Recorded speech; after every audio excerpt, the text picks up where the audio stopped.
हाय, मैं हूँ prof man, आपका super coach for physics and chemistry. और मैं आपके लिए लेके आता हूँ शॉर्ट एंड क्रिस्प वीडियोस जिनसे आप कभी भी और कहीं भी बहुत ही कम टाइम में किसी भी टॉपिक को बहुत अच्छे से समझ सकते हैं या किसी पुराने टॉपिक को बहुत ही कम टाइम में रिवाइज कर सकते हैं। तो आज के इस लेक्चर में हम डिस्कस करने जा रहे हैं electrophilic substitution reactions of hello arenes. लेकिन उससे पहले हमें यह देखना जरूरी है कि हेलो एरीन्स के रेजोनेंस स्ट्रक्चर्स कैसे बनते हैं। तो इस बात को समझने के लिए सबसे पहले आपको पता होना चाहिए कि जो हमारे हेलो एरीन्स होते हैं ये प्लस आर इफेक्ट ग्रुप्स होते हैं। और जितने भी प्लस आर इफेक्ट ग्रुप्स होते हैं वो सिमिलर टाइप से रेजोनेंस स्ट्रक्चर्स बनाते हैं। इसके अलावा जितने भी प्लस आर इफेक्ट ग्रुप्स होते हैं ये ortho para directing in nature होते हैं टुवर्ड्स इलेक्ट्रोफिलिक सब्स्टिट्यूशन। एक्चुअली जो हेलो एरीन्स होती हैं इनकी जो कैरेक्टरिस्टिक रिएक्शन होती है ये होती है इलेक्ट्रोफिलिक सब्स्टिट्यूशन, जिसमें एक इलेक्ट्रोफाइल अटैक करता है बेंजीन रिंग पर और बेंजीन रिंग के किसी हाइड्रोजन को सब्स्टिट्यूट कर देता है या फिर रिप्लेस कर देता है। तो जब इलेक्ट्रोफिलिक सब्स्टिट्यूशन रिएक्शन होती है किसी हेलो एरीन पर तो ortho and para products produce होते हैं। एंड दिस इज वाई हम बोलते हैं कि जो प्लस आर इफेक्ट ग्रुप्स हैं वो ऑर्थो पैरा डायरेक्टिंग है, हेंस हेलो एरीन्स भी ऑर्थो पैरा डायरेक्टिंग है। जिन लोगों को नहीं पता है या वो भूल गए हैं कि ऑर्थो और पैरा पोजिशंस क्या होती हैं, उनके लिए मैंने यहाँ पर देखिए डायग्राम ड्रॉ किया हुआ है। ये बेंजीन रिंग है। इस पे मान लीजिए पहले से कोई एटम या ग्रुप एक लगा हुआ है, फॉर एग्जाम्पल ए।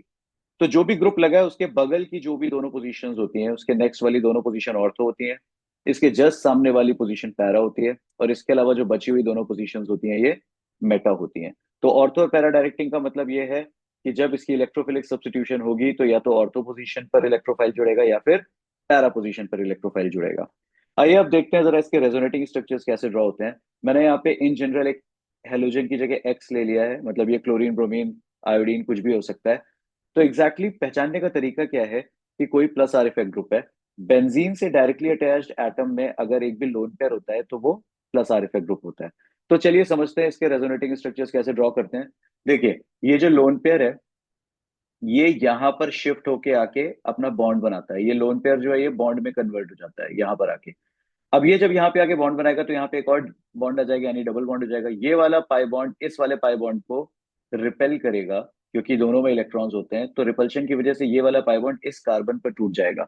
आप लोगों को एरो का मूवमेंट बहुत अच्छे से ध्यान रखना है क्योंकि ये लोन पेयर बॉन्ड बना रहा है। तो देखिए मैंने इसको एक बॉन्ड की तरफ पॉइंट किया है और क्योंकि ये बॉन्ड एक कार्बन एटम की तरफ टूट रहा है तो मैंने उसको स्पेसिफिकली बेंजीन के एक कार्बन की तरफ पॉइंट किया है। तो फिर से समझ लीजिए, ये जो लोन पेयर है ये यहाँ पर आकर बॉन्ड बनाएगा जिसकी वजह से यहाँ पर एक डबल बॉन्ड आएगा और वो पाई बॉन्ड इस पाई बॉन्ड को रिपेल करेगा जिसकी वजह से रिपल्शन होगा और ये इस तरफ टूट जाएगा। अब इसका कॉन्सिक्वेंस क्या हुआ, इसने यहाँ पर आकर बॉन्ड बनाया, तो यहाँ पर आकर बॉन्ड बनाया तो देखिए यहाँ पे डबल बॉन्ड आ गया। और क्योंकि हेलोजन ने अपने लोन पेयर बॉन्ड में यूज कर दिया, लोन पेयर हेलोजन से दूर चले गए, इस वजह से हेलोजन के ऊपर कैसा चार्ज आ गया, पॉजिटिव चार्ज आ गया। और क्योंकि ये वाला बॉन्ड इस कार्बन पर टूटा था, यानी इस कार्बन को बॉन्ड के इलेक्ट्रॉन मिले हैं, इसकी वजह से इस कार्बन पे कैसा चार्ज आ गया, नेगेटिव चार्ज आ गया। अब नेक्स्ट स्टेप में क्या होगा, ये नेगेटिव चार्ज फिर यहाँ पर आकर बॉन्ड बनाएगा और जैसे ही यहाँ पे बॉन्ड आएगा रिपल्शन की वजह से ये वाला बॉन्ड इस कार्बन पर टूट जाएगा। तो अब देखिए क्या हुआ, इसने यहाँ पर आकर बॉन्ड बनाया, ये बॉन्ड बन गया और ये बॉन्ड क्योंकि यहाँ पर टूट गया है, इस बॉन्ड के इलेक्ट्रॉन इस वाले कार्बन को मिल गए हैं, तो इसके ऊपर नेगेटिव चार्ज आ गया। ऊपर कोई चेंज नहीं आया तो उसको मैंने एज इट इज छोड़ दिया है। अब नेक्स्ट क्या हुआ, ये नेगेटिव चार्ज अब यहाँ पर अपने बगल में जाके बॉन्ड बनाता है। जैसे ही यहाँ पे बॉन्ड बनेगा रिपल्शन की वजह से ये वाला बॉन्ड इस कार्बन पर टूट जाएगा। तो अब क्या हुआ, इसने यहाँ पर आकर बॉन्ड बनाया तो देखिए मैंने बॉन्ड बना दिया। और क्योंकि ये बॉन्ड इस कार्बन पर टूटा है, इस कार्बन को बॉन्ड के इलेक्ट्रॉन मिले हैं, तो इसके ऊपर कैसा चार्ज आ गया, नेगेटिव। अब नेक्स्ट स्टेप में क्या होगा, फिर ये नेगेटिव यहाँ अपने बगल में जाके बॉन्ड बनाएगा। जैसे यहाँ पर बॉन्ड बनता है रिपल्शन की वजह से ये वाला बॉन्ड वापस हेलोजन की तरफ टूट जाएगा। तो अब देखिए नेक्स्ट स्टेप में क्या हुआ, इसने यहाँ पे आके बॉन्ड बनाया तो देखिए यहाँ पे बॉन्ड बन गया और ये डबल बॉन्ड हेलोजन की तरफ टूट गया। अब ये डबल बॉन्ड आया कहाँ से था, हेलोजन के लोन पेयर से। तो ये डबल बॉन्ड जब हेलोजन की तरफ टूट गया तो हेलोजन को उसके लोन पेयर वापस मिल गए और जैसे ही लोन पेयर वापस मिल गए उसका पॉजिटिव चार्ज भी खत्म हो गया। अब देखो, ये भी एक हेलो एरीन है और ये भी एक हेलो एरीन है। चेंज सिर्फ कहाँ आया, बेंजीन के अंदर के कॉन्फ़िगरेशन में। यहाँ पर देखिए इस तरीके से ऑल्टरनेट पाई बॉन्ड्स थे, जबकि यहाँ पर ये पाई बॉन्ड्स शिफ्ट हो गए हैं। अब ये कुछ ऐसे ऐसे ऐसे ऑल्टरनेट हो गए हैं। तो बेसिकली यहाँ पर डीलोकलाइजेशन ऑफ पाई इलेक्ट्रॉन्स हो रहा है, पाई बॉन्ड्स के इलेक्ट्रॉन्स डीलोकलाइज हो रहे हैं, अपनी पोजीशन चेंज कर रहे हैं। और जब डीलोकलाइजेशन ऑफ पाई इलेक्ट्रॉन्स होता है तो उसे हम क्या बोलते हैं, रेजोनेंस बोलते हैं। अब जरा ध्यान से देखना इन रेजोनेटिंग स्ट्रक्चर को, यहां पर आपको यह भी समझ में आएगा कि क्यों हम हेलोएरीन्स को ऑर्थो पैरा डायरेक्टिंग कहते हैं। अगर ये ग्रुप यहाँ पर जुड़ा हुआ है तो इसके बगल की पोजीशन ऑर्थो होती है, इसके सामने वाली पोजीशन पैरा होती है, और ये दोनों पोजीशंस मेटा होती हैं। आप देखिए नेगेटिव चार्ज आपको कहाँ पे दिख रहा है।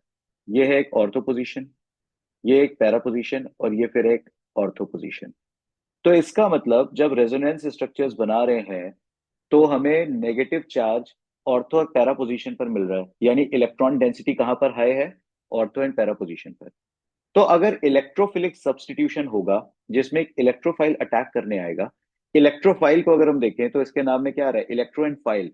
फाइल का मतलब होता है लविंग, एंड इलेक्ट्रो का मतलब होता है इलेक्ट्रॉन। तो ये इलेक्ट्रॉन लविंग, और इलेक्ट्रॉन लविंग का मतलब ये नेगेटिव चार्ज लविंग होते हैं। तो अगर इलेक्ट्रोफाइल अटैक करने आ रहा है जो कि नेगेटिव चार्ज लविंग है, तो वो कहाँ पे अटैक करेगा, जहां पे उससे ज्यादा नेगेटिव चार्ज दिखेगा। और क्योंकि electron density ortho and para position पर हाई है, इसलिए इलेक्ट्रॉन लविंग इलेक्ट्रोफाइल अपने आप को ऑर्थो और पैरा पे जोड़ेगा और वहां की हाइड्रोजन को रिप्लेस कर देगा। तो जो हमें प्रोडक्ट्स मिलेंगे वो ऑर्थो प्रोडक्ट्स मिलेंगे या फिर पैरा प्रोडक्ट्स मिलेंगे, और इसीलिए हम हेलो अरीन्स को क्या बोलते हैं, ऑर्थो पैरा डायरेक्टिंग ग्रुप्स बोलते हैं। तो क्योंकि अब आपको ये समझ में आ गया है, तो आइए हम जरा हेलो अरीन्स की कुछ इलेक्ट्रोफिलिक सब्स्टिट्यूशन रिएक्शंस भी देख लेते हैं। पहली रिएक्शन है हेलोजनेशन, जिसमें एक हेलोजन ऐड होगी किसी हेलोअरीन में। तो यहाँ मैंने फॉर एग्जांपल एक हेलोअरीन ले लिया है क्लोरोबेंजीन, इसके ऊपर मैंने एक हेलोजन Cl2 की रिएक्शन कराई, और ये रिएक्शन एक ल्यूइस एसिड एनहाइड्रस AlCl3 की प्रेजेंस में होती है। आप ये रिएजेंट्स याद रखिएगा क्योंकि ये आपको आगे भी काम आएंगे हर ऑर्गेनिक के चैप्टर में। तो जब भी मैंने Cl2 की रिएक्शन एनहाइड्रस AlCl3 की प्रेजेंस में क्लोरोबेंजीन के साथ कराई, यहाँ पर जो इलेक्ट्रोफाइल प्रोड्यूस होता है वो होता है Cl+। अब क्योंकि ये हेलोअरीन ऑर्थो पैरा डायरेक्टिंग है, तो ये Cl+ एक बार ऑर्थो पोजीशन पे जुड़ता है जिससे हमें ऑर्थो प्रोडक्ट मिलता है, और एक बार पैरा पोजीशन पे जुड़ता है जिससे हमें पैरा प्रोडक्ट मिलता है। और मोस्ट ऑफ द टाइम्स पैरा ही मेजर प्रोडक्ट होता है, क्योंकि देखिए ये ग्रुप्स दूर दूर हो जाते हैं तो इनका रिपल्शन मिनिमाइज हो जाता है। बट कभी कुछ एक्सेप्शंस भी होते हैं, जो एक्सेप्शंस होंगे उनके बारे में मैं आपको बताऊंगा, but most of the times आपको पैरा ही मेजर प्रोडक्ट मिलेगा। तो आई होप आपको हेलोजनेशन समझ में आ गया है। अब नेक्स्ट है नाइट्रेशन।